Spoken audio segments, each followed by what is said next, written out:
क्या बीजेपी बिना मोदी के 150 सीटें भी नहीं जीत सकती? क्या आरएसएस प्रमुख मोहन भागवत का रिटायरमेंट वाला बयान सीधे सीधे नरेंद्र मोदी पर निशाना था?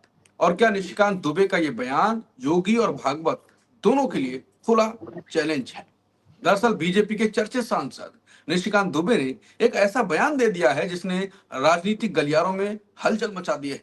एक पॉडकास्ट इंटरव्यू में जब उनसे योगी आदित्यनाथ को लेकर पुराने कमेंट पर सवाल पूछा गया तो उन्होंने सीधे कहा कि दिल्ली में अभी 15 से 20 साल तक कोई जगह खाली नहीं है। अगर मोदी जी हमारे नेता ना हो तो बीजेपी 150 सीट भी नहीं जीत पाएगी। इतना ही नहीं, उन्होंने और भी साफ कहा कि आज बीजेपी को मोदी की जरूरत है और मोदी को बीजेपी की नहीं। अब यह बयान ऐसे समय आया है जब सितंबर में मोदी 75 साल के हो रहे हैं और आरएसएस प्रमुख मोहन भागवत पहले ही कह चुके हैं कि 75 की उम्र के बाद व्यक्ति को रिटायरमेंट ले लेना चाहिए। कई लोग इसे नरेंद्र मोदी के लिए इशारा मान रहे थे, लेकिन अब मोदी चुप हैं और जवाब दे रहे हैं उनके नेता, और वो भी इतने तीखे अंदाज में कि ऐसा लगता है कि जैसे निशाना केवल भागवत ही नहीं बल्कि योगी आदित्यनाथ की महत्वाकांक्षा पर भी हो। नमस्कार, मैं हूं अंकुर और आप देख रहे हैं सत्यम का खास शो बेबाक मुकेश। मुकेश जी, निशिकांत दुबे का बयान मोदी जी तो बोले नहीं, वो बोले हैं कि कोई जगह खाली नहीं है, और भागवत और योगी को क्या आपको लगता है कि सीधे गोरखपुर और नागपुर भेजने का बयान है ये? अंकुर जी, देखिए, निशिकांत दुबे ने जो बोला है वो अपने से नहीं बोला होगा। ये हाँ। उनसे बोलने के लिए कहा गया होगा। निशिकांत दुबे की इतनी हैसियत औकात नहीं है कि वो इस तरह का इतना बड़ा बयान दे सके। तो जिस तरह से जेपी नड्डा की हैसियत नहीं थी, और 2024 के चुनाव के ठीक बीच में उन्होंने इसी तरह का एक बयान दिया था आरएसएस के संबंध में। उनकी जो दुर्गति हुई, उनको लेकर जो उस बयान को लेकर जो विवाद खड़े हुए, उससे भी हम सब परिचित हैं। तो निशिकांत दुबे, पहले समझ लीजिए कि नरेंद्र मोदी के बहुत लाडले हैं, बहुत लाडले सांसद हैं। संसद में जो प्रमुख डिबेट्स होती हैं उनमें निशिकांत दुबे जरूर बोलते हैं, और कई बार तो उन डिबेट्स की शुरुआत वही निशिकांत दुबे करते हैं। करते हैं। तो बिल्कुल। ये समझ में अगर आपको ये बात आ जाए कि निशिकांत दुबे होने का क्या मतलब है, और जब वो बोलते हैं तो वो किसके लिए बोलते हैं, किसके तरफ से बोलते हैं, ये भी स्पष्ट हो जाता है। तो निशिकांत दुबे ने एक साथ एक तीर से दो शिकार करने की कोशिश की है। एक तो हाँ। जो अभी मोहन भागवत ने बयान दिया था, जिसका सीधा सा संबंध रिटायरमेंट प्रधानमंत्री मोदी के लिए था, भले ही उसको आरएसएस और बीजेपी के नेता दूसरे तरह से उसका एक्सप्लेनेशन देते हैं कि नहीं, वो तो किसी दूसरे का संदर्भ था, पिंगले के मोरोपंत पिंगले के बारे में कह रहे थे, उसका इससे कोई लेना देना नहीं, वगैरह वगैरह। लेकिन उसकी टाइमिंग बिल्कुल साफ है। अगले सितंबर में मोदी 75 के हो रहे हैं, और उन्हें इशारा था कि अब आप विदा लीजिए। मोहन भागवत ने ये हथियार तो चल दिया। अब प्रधानमंत्री मोदी कैसे इसके बारे में कैसे किससे बुलवाए, खुद तो वो कभी जवाब देते नहीं है। तो ऐसे में वो या तो अमित शाह का इस्तेमाल करते हैं या किसी भी छोटे मोटे नेता का भी इस्तेमाल कर सकते हैं। तो एक तीर से दो निशाने उन्होंने क्या साधे। एक, मोहन भागवत को बता दिया कि आप अपनी हद में रहो, आपकी कोई हैसियत नहीं है, आप प्रधानमंत्री को चैलेंज मत करो, प्रधानमंत्री को पद से हटने की बात ही मत सोचो, हटाने की बात ही मत सोचो, क्योंकि प्रधानमंत्री तो हैं और अभी छोड़ने का उनका मूड नहीं है। 2029 में वो चुनाव लड़ेंगे, ये हाँ। कहलवाया गया है, और अभी रिटायरमेंट नहीं होगा। तो तो एक तो आप। ये है, हाँ। हाँ। एक तो ये है, बिल्कुल, आप दूसरा बात भी पूरी कर सुन लें। लीजिए। और हाँ। दूसरा, अगर बीजेपी के अंदर कोई नेता महत्वाकांक्षा पाल रहा है प्रधानमंत्री बनने की, और वो आरएसएस के साथ मिलकर कोई योजना बना रहा है, षड्यंत्र कर रहा है, ये उनके लिए भी इशारा है। हाँ। चाहे वो योगी आदित्यनाथ हो, चाहे शिवराज सिंह चौहान हो, चाहे राजनाथ सिंह हो, कोई भी नेता हो, गडकरी अमित का नाम शाह भी को चलता हम, रहता है। जी हाँ, गडकरी का भी ले गडकरी। सकते हैं आप। लेकिन अमित शाह तो उनके खास आदमी है, तो उन्होंने तो ये नहीं कहा होगा, ये नहीं सोच रहे होंगे। लेकिन ये इन नेताओं को भी एक सिग्नल दे दिया गया है कि मोदी के बिना तुम्हारी कोई हैसियत नहीं है, तुम्हारे नाम पर कोई वोट नहीं डालेगा, हम्म। बीजेपी 150 के नीचे आ जाएगी। ये भी एक संकेत बीजेपी के सांसदों को भी दिया गया, हम्म। बीजेपी के नेताओं को भी दिया गया है, बीजेपी के मतदाताओं को भी दिया गया और हम्म। आरएसएस को भी दिया है। तो ये एक बयान कई जगह हमले कर रहा है। हमले कर, बिल्कुल।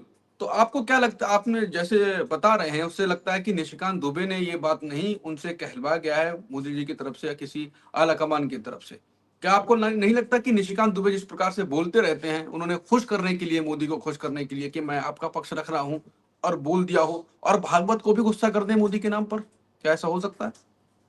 देखिए, खुश करने की बात तो ठीक है कि वो चापलूस हैं, एक नंबर के हाँ। चाटुकार हैं, मोदी की हम्म। तारीफ में कभी कोई कमी बेशी नहीं करते हैं और मोदी की जो आलोचना करते हैं, उनके बारे में बहुत जहरीले बयान देने के भी वो आदी रहे हैं, लगातार हम्म। देते रहे हैं।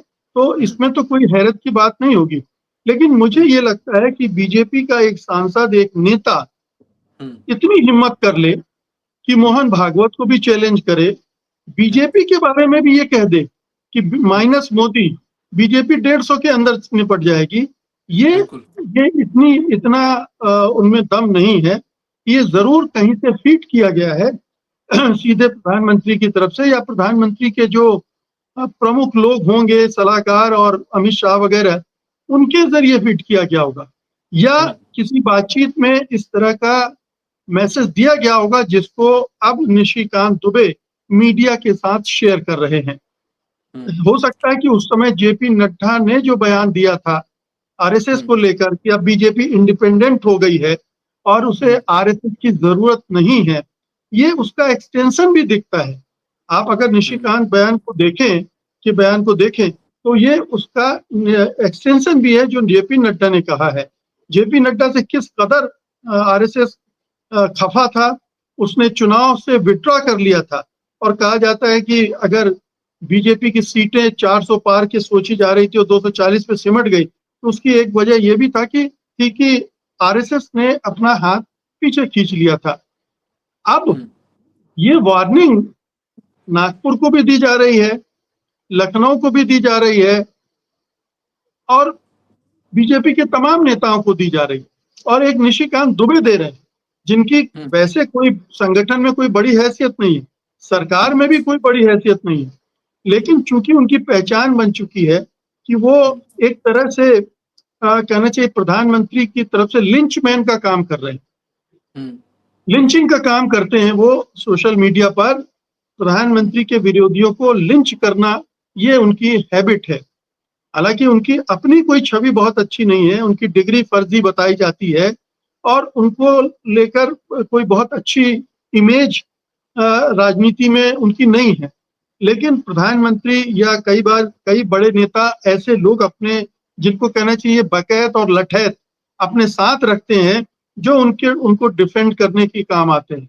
तो निशिकांत उसी तरह के बकैत हैं जो इसी तरह से बकवास करते हैं और अपने आराध्य देव को बचा कर रखने की कोशिश करते हैं, मोदी को डिफेंड। तो ये ठीक 11 सितंबर के पहले की भूमिका उन्होंने बना दी है कि आप नागपुर, अगर आप ये सोच रहे हो तो सोचना बंद कर दो। बीजेपी का कोई नेता अगर सोच रहा है कि मोदी जी अब रिटायरमेंट लेंगे, तो आप मीडिया को भी समझ जाना चाहिए कि मोदी जी रिटायरमेंट के बारे में बिल्कुल भी नहीं सोच रहे हैं। वो लंबी पारी अभी खेलेंगे, 2029 की तो खेलेंगे ही। आगे कोई अगर इंतजाम हो सका और उनके हाथ पांव चलते रहे तो आगे के भी सोचेंगे, वो छोड़ेंगे नहीं। हो सकता है कि प्रधानमंत्री की बजाय राष्ट्रपति बन जाए, ये भी हो सकता है, लेकिन ये राजनीति से बाहर जाने का अभी उनका कोई इरादा नहीं। जिस प्रकार से भागवत बयान दे रहे हैं 2024 के बाद, उससे तो साफ साफ लिखने लगा कि हाँ, वो मोदी जी को टारगेट तो कर रहे हैं। और अब उन्होंने 75 साल की बात करी, तो आप ये मानते हैं कि अब ये और फिर उसके बाद निशिकांत दुबे अब बोले, जो कि आप बता रहे हैं कि मोदी जी ने अपना हाथ रखा और कहा कि आप बोलिए, तो अब वो खुल, तो लड़ाई आपको लगता है कि जो अंदरूनी लड़ाई थी वो अब खुलकर बाहर आ रही है आरएसएस और बीजेपी की, और तनातनी और बढ़ गई है? देखिए, बीजेपी के अंदर किसी नेता में इतना दम नहीं है कि हाँ। निशिकांत दुबे ने जो कहा है उसका खंडन कर दे, और ना ही आरएसएस इस निचले स्तर पर उतरेगा, क्योंकि वो जानता है कि फजीहत उसी की होनी है, मोहन भागवत की ही फजीहत होनी है, क्योंकि आरएसएस में भी एक धड़ा मोदी जी की पैरवी करता है। बीजेपी तो उसमें पूरी तरह से संलग्न है ही, और जो सोशल मीडिया और जितने भी मीडिया के रूप हैं, उनमें मोदी एंड कंपनी का वर्चस्व है। तो ये जो लिंचिंग अभी केवल मैंने जिक्र किया कि निशिकांत दुबे करते हैं, अगर ये बात ज्यादा बढ़ी तो मोहन भागवत की लिंचिंग शुरू हो जाएगी। आपको याद होगा जब उन्होंने अहंकार वाला बयान दिया था, तो जो आरएसएस के समर्थक हैं, आरएसएस के लोग हैं, पत्रकार बंधु जो आरएसएस के लिए हमेशा लिखते पढ़ते बोलते रहे हैं, उन्होंने तक आरएसएस की आलोचना शुरू कर दी थी और मोहन भागवत पर करारे हमले कर डाले थे। मतलब यहाँ तक कि आप हट जाइए, यहाँ तक उन्होंने बोलना शुरू कर दिया था। तो अगर अब भागवत रिएक्ट करते हैं या आरएसएस उनके तरफ से रिएक्ट करता है, तो उन्हीं पर भारी पड़ेगा। और बीजेपी में किसी नेता में इतनी रीढ़ की हड्डी नहीं है कि वो इतनी हिम्मत दिखाए कि हम मोदी के एक लिंचमैन का जवाब दें। एक तो निशिकांत दुबे इतने निचले स्तर के नेता हैं कि उनसे मोहन भागवत तो बिल्कुल भी नहीं उलझेंगे, वो इसका जवाब कतई नहीं देंगे। वैसे भी इस तरह की तू-तू मैं वो नहीं पढ़ते हैं। वो एक संघ के जो लीडर्स होते हैं, वो एक किस्म की कहना चाहिए मर्यादा बरतने के आदी रहे हैं। उलझने सार्वजनिक रूप से उलझते नहीं हैं, चुप रह जाते हैं, अपनी नाराजगी दूसरे तरह से व्यक्त करते हैं, कहीं और कुछ हमले करेंगे, कहीं कुछ और बोलेंगे, इस प्रसंग पर वो नहीं बोलेंगे। तो और बहुत दिनों बाद, रिएक्शन होने की बिल्कुल संभावना कम है। जी। बिल्कुल, बहुत दिनों बाद स्लो प्रोसेस तो है आरएसएस का, ये बात तो सबको मालूम है। आखिरी सवाल, और मैं चाहता हूं कि इसका जवाब भी थोड़ा छोटा रहे क्योंकि समय लगभग हो चुका है। क्या आप मानते हैं, जो कि निशिकांत दुबे ने कहा, कि मजबूरी है तो बीजेपी की, मोदी की मजबूरी नहीं है, और मोदी के बिना बीजेपी 150 सीटें क्या खत्म ही मान, क्या ऐसा है कि मोदी के बिना बीजेपी नहीं है? देखिए, दोनों एक दूसरे के बिना नहीं है। ये अगर मोदी जी ये खाम ख्याली पाले हुए हैं कि बिना बीजेपी और बिना आरएसएस के वो अपनी सत्ता चलाते रहेंगे, तो वो दिन गए। अब मोदी जी की हालत खराब है, मोदी जी की लोकप्रियता में भयानक गिरावट आई है। मोदी जी एक बुरे तरह से फेल हो चुके लीडर के रूप में हमारे सामने है, राष्ट्रीय स्तर पर भी, अंतर्राष्ट्रीय स्तर पर भी। तो अगर मोदी जी इस तरह का कोई ख्याली पुलाव बनाते रहते हैं कि वो अपने दम पर बीजेपी की नैया पार लगा देंगे, तो ये भी संभव नहीं है। और बीजेपी के पास भी सचमुच में आज तो कोई विकल्प दिख नहीं रहा है।